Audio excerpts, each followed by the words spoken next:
You won't believe this. Stellantis CEO Tavares is out later. He is gone. This news just broke 45 minutes ago. If you haven't heard it yet, well, sit back, pop top, pour a little something in your glass. Let's talk about what's going on with Stellantis. So the news is on CNBC. I saw it. It's on New York Times now, making the rounds on the media sites. My friend Mike Wayland has wrote the story. He says Stellantis CEO Carlos Tavares resigns amid problems in the U.S., falling sales. So Stellantis CEO Tavares has resigned from the automaker, which cited, quote, different views between him and the board of directors. The Jeep maker said the process to appoint a new CEO is well underway and that it expects to conclude the search during the first half of next year. Until then, the company said it would establish a new interim executive committee led by Chairman John Eklund. Eklund? How do you say his name? So there's the guy, Tavares. That's the guy we've been talking about for the last, I don't know, a year now. It seems like I've been doing the Truck News recaps, talking about the union with him. We talked about the Hemi dying. We talked about the Hellcats dying. What's going on? So Tavares has unexpectedly resigned from the automaker amid increasingly, quote, different views between the executives and the board of directors, the company said Sunday. Now, we've heard that he was going to step down anyways. So this isn't like the timing is a big shock here. We knew he was going to step aside. We didn't know it was going to happen, well, tonight, right now. The world's fourth largest car maker said his board accepted Tavares' resignation on Sunday. His departure is effective immediately. Jeep maker Stellantis said the process CEO is well underway. Talk about stuff. So it says Stellantis' success since its creation has been rooted in a perfect alignment between the reference shareholders, the board, and CEO. However, in recent weeks, different views have emerged, which have resulted in the board and CEO coming to today's decision. Henry de Castrillas, Stellantis senior independent director, said in a release. A Stellantis spokesman declined to disclose any additional information. Tavares' resignation comes less than 2 months after the company announced he would retire at the end of the contract year in 2026, early 2026. So we're basically moving this up by 13 months, or 13 months to 2026. Could be a couple more months. So looking at probably a year and a half. At the time, Stellantis said it planned to name the replacement by the fourth quarter of next year. So they're basically moving up what's happening. You see the stock price has fallen a lot from, was it March 2024 had a high of $29, and now it's been dropping quite a bit. Sales have been dropping dramatically. Jeep sales are down. Ram sales have been down. Chrysler, I think they sold a couple of products, have been down. It's been a really tough year for Stellantis, and he's had a lot to say. If you follow the Truck News recaps, I'll kind of get a recap of this. He has talked about massive cost-cutting efforts. They've laid off people. They have done a lot more electrification. They have the DARE 2030 Ford plan, which calls for more electrification in the lineup because they don't sell any EVs, and that's becoming a problem when you look at CAFE fuel standards, emission standards. You can't offset those Hellcat engines and the emissions that are created from those without having some small cars or EVs.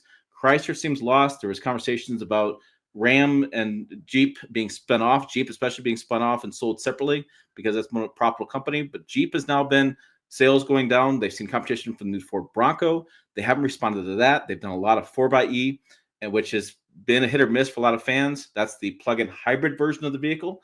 And we've seen states that are CARB states, which is the California Air Resource Board states, that only can sell 4xe onto the lots. That was an announcement. People are going elsewhere to find naturally aspirated engines. This is the change happening from the President-elect Donald Trump coming to office. People want the electrification to slow down. They want to go back to naturally aspirated engines. There's been a lot of conversation about that online. And so you see this tidal wave of stuff happening. You see Jeep has talked about bringing out more electrification. They're doing a Jeep Recon next year, fully electric Jeep.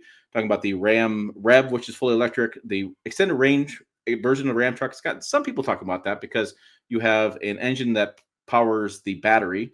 It charges the battery, doesn't power the powertrain, has longer range of driving. But we've seen a lot of changes with Ram. We've seen the Hemi die. We've seen the Hurricane engine be putting into the Grand Wagoneer, and now throughout the Ram's lineup. So I've seen some people speculating Hemi's going to come back because of Trump being in office and Tavares leaving. Interesting theory. I don't know that I personally see that because I've seen brands like GM do a lot to get their V8s down to like running one cylinders. That's what the new GM V8 or the dynamic fuel management system does. And a V8 engine gets emissions way down. And I've seen more hybrid throughout the lineup. I think what I want to see, I would love to see from Stellantis overall, is more hybrids, not fully battery electric. We're seeing that throughout this marketplace in the last couple of months. We're seeing consumers saying, Why do I have to go from full natural aspirated engine to now I got a turbos? Now I'm going straight to electric vehicles. What happened to hybrid? What happened to the middle ground here? Why do I have to make this big change? And so I think we're seeing the pushback here. And this is, like I said, big news that Tavares is out. The union hated him so much. They had a website called shitcantavares.com where you could go and sign up for your strike pledge to strike against Tavares yet again. So I'm sure the Sean Fain, the president of the UAW, is doing a lot of high fives right now. Probably a big smile on the face because the union was against them. So you had the union against them, you had the board of directors against them, you had the headwinds of sales declining dramatically against them. I have heard that Ram sales have been up this last month. They have reduced their inventory on the lots. They've made some changes with incentives. But he also remembered Tavares was a firebrand, right? He said to the plants there in the United States, he said, clean this mess up or I'm bringing in the European plant managers to fix your mistakes. And they did. They closed down some of the plants, like the Warren Assembly plant was down a couple of times this spring, where they're fixing mistakes, trying to get quality up in the plants before they ship them out. So that was a big change, a big reduction in production, which is a big reduction in overall sales. Remember, Ram was telling us that they had the wrong products on the leadership lots, the wrong types of trims and things, and people weren't buying them. So they've had some big question marks on management. I have never met Tavares. I can't speak about what he may know or may not know. I've been in a few press conferences with him. We've talked about things, and he's been very, I would say, icy in some circumstances, and he's been very driven towards what he sees as the final goal. So it's very much his way or get out of the way. And it seems like the board of directors said, "Hey, get out of the way." So this can be a really big, interesting questions. I can't wait for you guys' comments down below. What do you think is going to happen here? I mean, developing a new powertrain is 4 years of development plus getting suppliers online to get to that point. So even if they decide to go back to a V8 engine, which I think is the right thing to do in truck market, I know Toyota did their thing, and I really do still think it's a mistake not having the V8.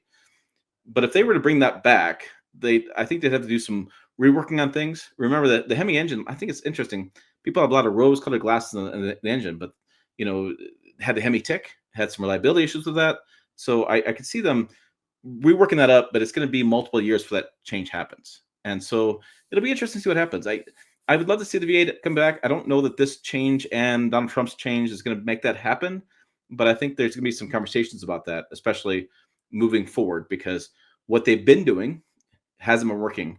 And Chrysler seemed like it was dead in the water. Fiat was later. Nobody cares about Fiat. And the European brands weren't doing, like Peugeot was not coming to the United States. So it was a really interesting merger that still, to me, sounds like a drug company, not an automaker. And it'd be interesting to see what happens. Does the V8 come back? Does the 4xe go away? Do we get supercharged? Hellcat's back. Does the Dodge muscle cars go back to V8s, which I think is probably the right thing to do? God, so much to chew on. Maybe I'll have a drink and think about it some more. Okay, enough of me drinking on camera. What you need to do is put your comments down below. Also check out the videos up over here.